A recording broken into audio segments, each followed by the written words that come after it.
အိမ်တော်ရေးနဲ့အခြေရေးကံကြမ္မာအပြောင်းအလဲတွေကိုဖြစ်စေနိုင်တဲ့အိမ်တော်ရေးလမ်းကြောင်း၃မျိုးကြောင်းကိုမျှဝေပေးလိုက်ပါတယ်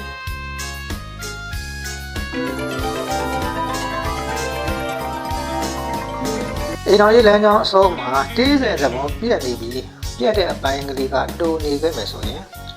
ဒီလိုလက်ဘဝအမှတ်သားရှိသူတွေဟာအခြေရေးနဲ့အိမ်တော်ရေးမှာစိတ်ပြည့်စရာကံကြမ္မာမျိုးနဲ့ကြုံတွေ့ရနိုင်ပါတယ်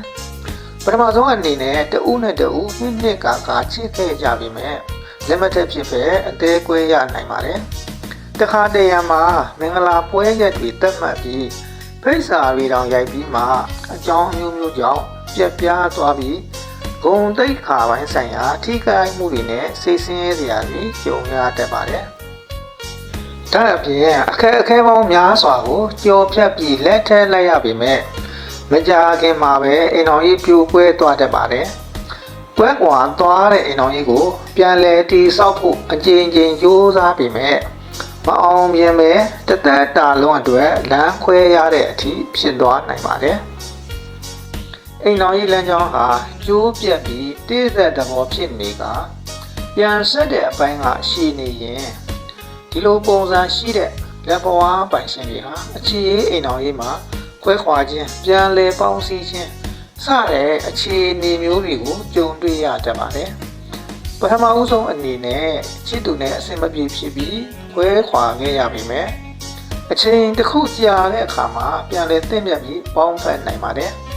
ဒါအပြင်လက်ထပ်ပြီးနောက်ပိုင်းမှာလည်းအကြောင်းအမျိုးမျိုးကြောင့်အိမ်တောင်ဘက်နဲ့ခွဲခွာသွားတတ်ပါတယ်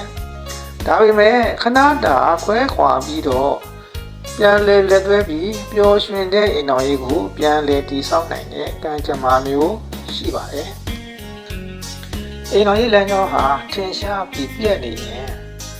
ဒီလိုအိမ်တော်ကြီးလမ်းကြောင်းရှိသူတွေအတွက်တော့အိမ်တော်ကြီးမှာကံမကောင်းအကြောင်းမလာတာမျိုးတွေကြုံတွေ့ရနိုင်ပါတယ်။အိမ်တော်ကြီးဟာပျော်ရွှင်သာယာနေပြီမဲ့ရုံးတရက်အိမ်တော်ဘက်ဆုံးပါသွားတာမျိုးဒါမှမဟုတ်အိမ်တော်ကြီးပြိုကွဲသွားတာမျိုးတွေနဲ့ရင်ဆိုင်ရနိုင်ပါတယ်။ဒီလိုအခြေအနေတွေကြောင့်စစ်စင်ရဲခြင်းတွေနဲ့ရင်ဆိုင်ရနိုင်ပါတယ်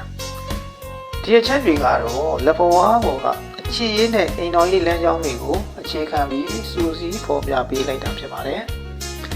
အားလုံးတာယာပျော်ရွှင်သောမိသားစုဘဝကိုရရှိကြပါစေ